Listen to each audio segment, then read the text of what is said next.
¿Qué tal, chicos? Tengan muy buenos días, espero que se encuentren muy bien. Vamos a continuar con nuestras clases de biología y hoy vamos a tocar el tema de organismos de un biohuerto. Así que vamos a ver qué tipo de organismos están en este tipo de ecosistema.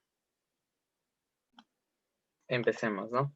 Entonces, primero tenemos que ver y explicar qué es un biohuerto.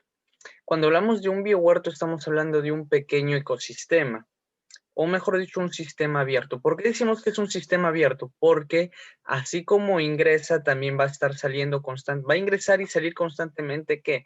Materia y energía, ya que recordemos que los seres vivos necesitan materia y van a necesitar aprovechar la materia y la energía que está presente en un ecosistema. Es por ello, y es muy importante recordar, ¿no?, que es prácticamente imposible que un ser vivo esté aislado de otro. Siempre van a estar en constante interrelación. Ahora, ¿qué es lo importante ver aquí en este pequeño ecosistema? Que no solo van a participar, por ejemplo, las plantas que nosotros vemos y observamos, sino que van a participar también ciertos animales, ciertos hongos y ciertas bacterias, que eso es lo curioso y que vamos a ver. Por ejemplo, aquí vamos a ver primero ciertas bacterias, ciertos procariotas que participan en este pequeño ecosistema y también que participan en el ciclo del nitrógeno, que algo de ello hablamos la semana pasada. Por ejemplo, recordemos, ¿no? Recordemos que hablábamos que en el ambiente hay un nitrógeno atmosférico, que es el de acá, que se encuentra rodeándonos en el ambiente, que se encuentra alrededor nuestro, ¿no? Que es el nitrógeno atmosférico. Ahora, donde están las plantas, va a haber ciertas bacterias, o en este caso ciertos organismos procariotas, que se van a encargar de fijar, o mejor dicho, traer o captar ese nitrógeno atmosférico y lo van a convertir en amoníaco. Entonces acá dice, convierten el nitrógeno atmosférico, lo van a convertir en amoníaco. Entonces, estas procariotas primero van a fijar el nitrógeno y lo van a convertir en amoníaco. Posteriormente, aquí en las raíces de las plantas también van a haber ciertas procariotas o ciertas bacterias nitrificantes. ¿Por qué se les llama procariotas nitrificantes? Porque en este caso, estas bacterias van a convertir ahora ya el amoníaco que habían fijado anteriormente otras procariotas fijadoras. Ahora, estas procariotas nitrificantes van a convertir este amoníaco, lo van a convertir en nitritos, como los que vemos acá, nitritos y nitratos. ¿Para qué lo convierten en nitritos y nitratos? Para que estos nitritos y nitratos sirvan de alimento ¿a quién? A la planta, para que pueda desarrollarse y posteriormente seguir su ciclo, ¿no? Posteriormente también van luego a participar procariotas o bacterias desnitrificantes, porque en este sentido van a hacer lo contrario, ¿no? Van a convertir los nitratos, perdón, los nitritos y nitratos los van a volver a convertir en nitrógeno atmosférico, que nuevamente regresa hacia la atmósfera, ¿no? Entonces, ¿dónde se van a encontrar mayormente estas procariotas? Se van a encontrar muchos en lo que es la tierra, en la tierra, y otros se van a encontrar fijadas a las raíces de ciertas plantas, como vemos acá, ¿no? Entonces, miren, en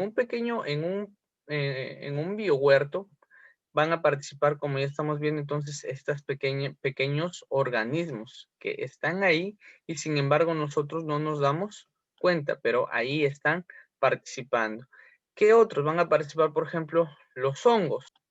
Recordemos que los hongos son organismos unicelulares o multicelulares eh, heterótrofos. Eso quiere decir que ellos no fabrican su propio alimento, sino que tienen que asimilarlo a través de otros. En este caso, ¿cuál es la labor de los hongos? Los hongos van a elaborar ciertos compuestos químicos que lo van a liberar en el suelo donde ellos se encuentran. ¿Para qué? Para disolver de esta manera ciertos minerales. Posteriormente, como ya están disueltos estos minerales, va a ser más fácil a otros organismos, por ejemplo, las plantas, para que puedan asimilar estos minerales y los adquieran en forma de nutrientes. Y de esa manera, entonces se benefician las plantas. Ahora, Existen diversos tipos de hongos, pero en los más comunes que realizan estas funciones vamos a ver que son los mohos y los basidiomicetos. ¿Cuáles son los basidiomicetos? Esos hongos en forma de sombrerito, no es ese clásico hongo que nosotros siempre vemos. Por ejemplo, es ese clásico hongo que es así, ¿no? Que es así como el champiñón, ¿no? Ese clásico hongo que nosotros siempre vemos. Esos son los basidiomicetos. Entonces, ¿cuál es la función entonces de los hongos? Los hongos van a liberar ciertos compuestos químicos que van a servirle, que van a servir para disolver ciertos minerales y sea más fácil para las plantas asimilar esos minerales a manera de nutrientes. Ahora, hay otros hongos también que le brindan de esta manera ayuda a las plantas y las plantas también a su vez le brindan cierta humedad que necesitan los hongos. O viceversa, también los hongos a veces le brindan humedad a las plantas y las plantas les retribuyen, por así decirlo, brindándoles ciertos nutrientes también a los hongos. Pero entonces vemos que hay una relación, una conexión entre los hongos y las plantas. También en un biohuerto, en estos ecosistemas van a participar, por ejemplo, los insectos. Ahora, recordemos que los insectos son animales que tienen sus ciclos de vida, a veces los tienen por etapas o fases, y dependiendo de la etapa o de las fases se pueden alimentar ya sea de raíces, tallos o hojas de una planta. No, ahora vamos a ver, por ejemplo, hay algunos insectos que se denomina que su ciclo de vida es holometábolo. ¿Por qué se habla que tienen un ciclo de vida holometábolo? Uno, para empezar, que es un ciclo de vida completo. ¿Por qué? A ver, ¿en qué significa que tenga un ciclo de vida completo o holometábolo? En este caso vamos a ver, por ejemplo, el ciclo vital de la mariposa. La mariposa, por ejemplo, empieza como una pequeña oruga, como vemos acá, una pequeña oruga. A ver, acá está el zoom. Entonces, aquí empieza como una pequeña oruga.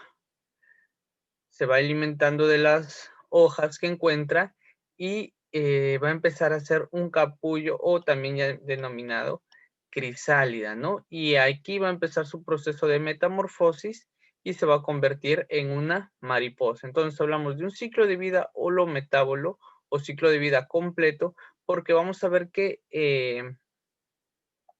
el insecto va a ir cambiando o va a ir sufriendo un proceso de metamorfosis, donde vemos que, mira, el adulto, en este caso la mariposa, es muy diferente a cómo nació siendo una oruga. Entonces va cambiando y siendo distinto.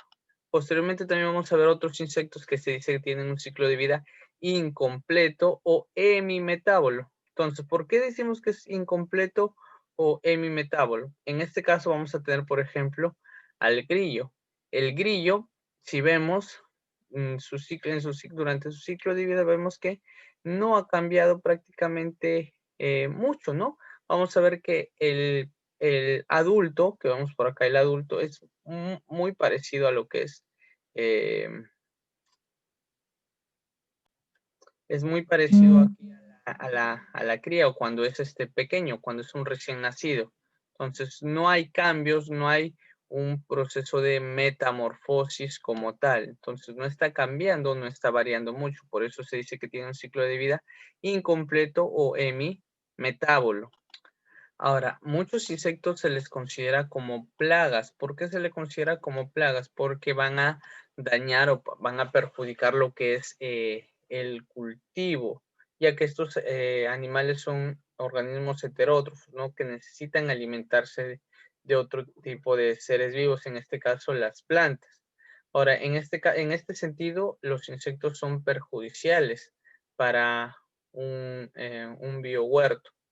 Ahora, sin embargo, no todos los insectos son perjudiciales. También hay insectos que son necesarios o de vital importancia en un biohuerto. ¿Para qué? Para la polinización de las flores y la formación de semillas. Muchos insectos también,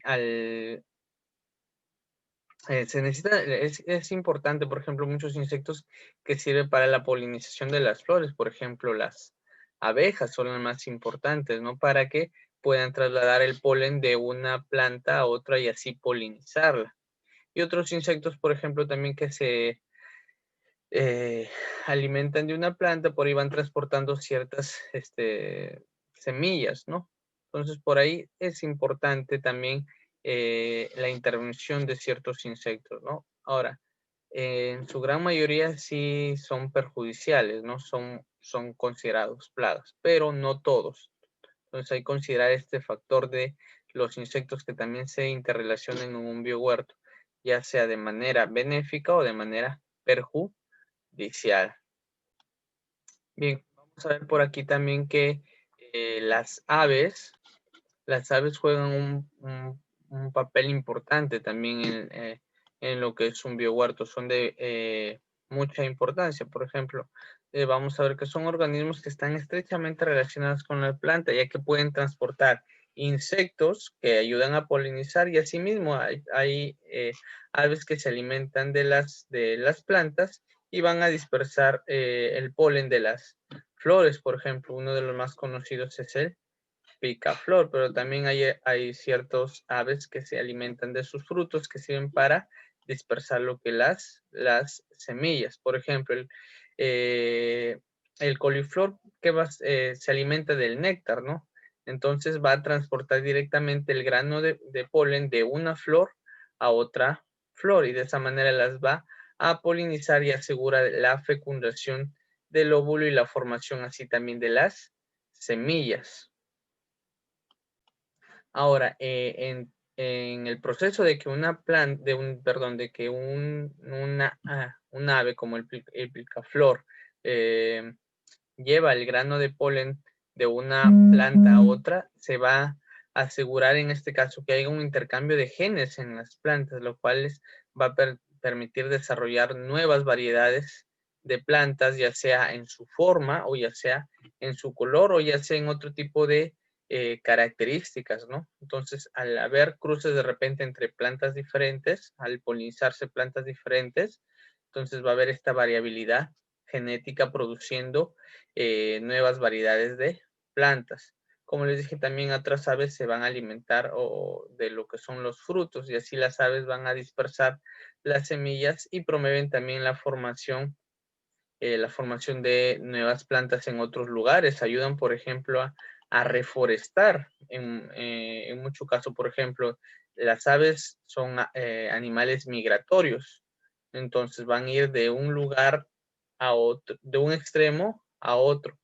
Entonces, en todo ese trayecto que ellos están volando, como se están alimentando de frutos, por ahí pueden ir dejando, esparciendo semillas y formando nuevos bosques o formando nuevas vegetaciones, ¿no?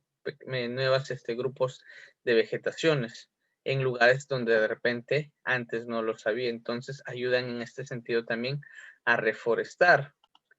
Ahora, sin embargo, a pesar de que las aves causan esto no de manera natural o de manera, por así decirlo, de manera salvaje en este sentido de las aves, cuando lo hacen en un ambiente, digamos, propio territorial de ellas, es beneficioso para el ambiente en sí. Pero, por ejemplo, si hablamos de un cultivo, en este caso un biohuerto que es elaborado con mucho cuidado, tiende a ser perjudicial, ¿no? Porque ya que estas aves se están alimentando de los frutos o se están alimentando de los frutos que se han cultivado con mucho esfuerzo, ¿no? Frutos como la fresa, el tomate, la uva. Es por eso que en muchos de los cultivos vamos a ver de que se colocan pequeñas rejillas o pequeños espantapájaros también, ¿no? Entonces, por ahí la creación de esto para que puedan ahuyentar a estas aves y que no perjudiquen, ¿no?, sus cultivos. Vamos a ver también que el ganado es importante también en un biohuerto. Ahora, ¿por qué es importante el ganado en un biohuerto? ¿No? Recordemos que el ganado hablamos de herbívoros que consumen gran cantidad de forraje o gran cantidad de materia vegetal. Entonces, estos animales, así como se alimentan en grandes cantidades de plantas, estos grandes animales también producen gran cantidad de estiércol y en gran porcentaje este estiércol también tiene ciertos restos vegetales que no han sido totalmente digeridos. Y de esta manera, las heces de este ganado em, sirve como un abono orgánico o como un fertilizante orgánico que el cultivo lo va a aprovechar para nutrir hacia las plantas de un biohuerto, ¿no? Por ejemplo, ahora vamos a ver, aquí está la vaca, vamos a ver en qué consiste la digestión de la vaca para ver por qué, ¿no?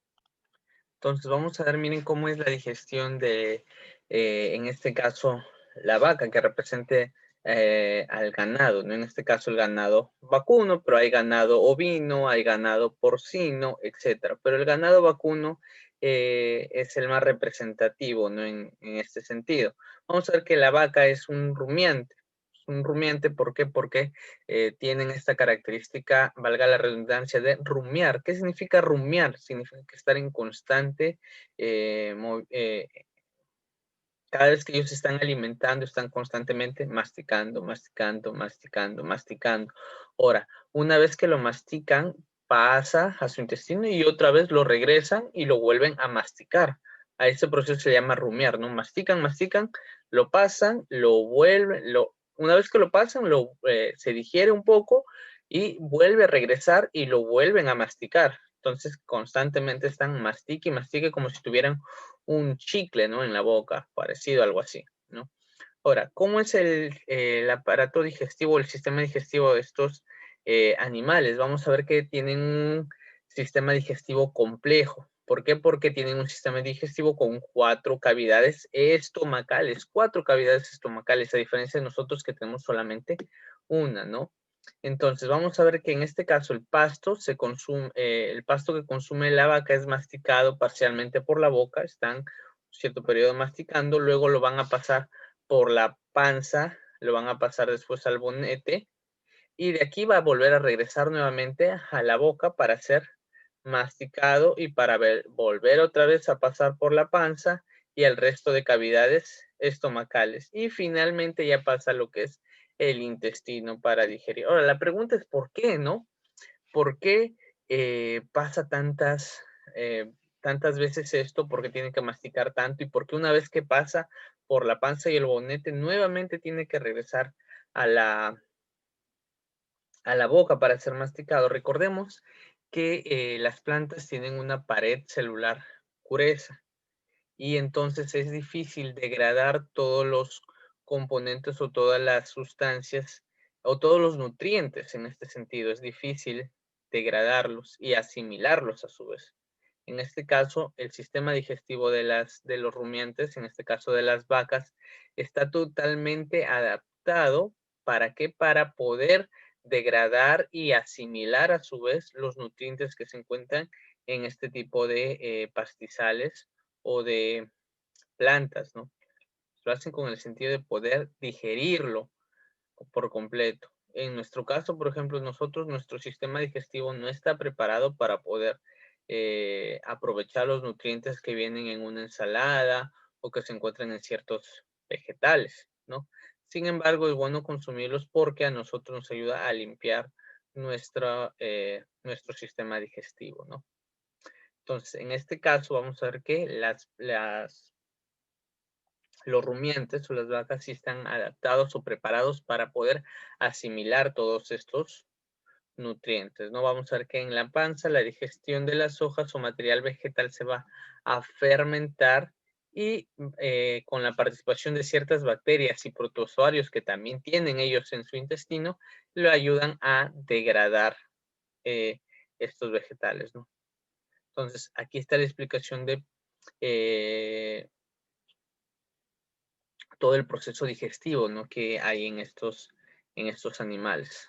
Y vamos a ver que hay otros animales que son también de mucha utilidad para los seres vivos, ¿no? Son de mucha utilidad para nosotros. Aquí vamos a ver o recordar algo que habíamos, creo, mencionado también en otra clase, que todos los seres vivos contribuyen a lo que es la biodiversidad. Los animales nos proporcionan alimentos como la carne, la leche, los huevos y sus derivados, que vamos a ver embutidos, yogurts, etcétera. Son importantes también para el servicio, como es el transporte y la carga. Sirven también de compañía para interaccionar con nosotros y asimismo contribuyen a reducir desperdicios de la naturaleza. Por ejemplo, aquí estamos hablando de los, por ejemplo, buitres, ciertos animales que participan como animales descomponedores, ¿no? Los buitres en la agricultura, por ejemplo, se utiliza la fuerza de estos bueyes a manera de yunta. Acá los perros, por ejemplo, sirven para nuestra compañía, interactuar con nosotros y también sirven a veces como guía, ¿no? Para las personas que no pueden ver.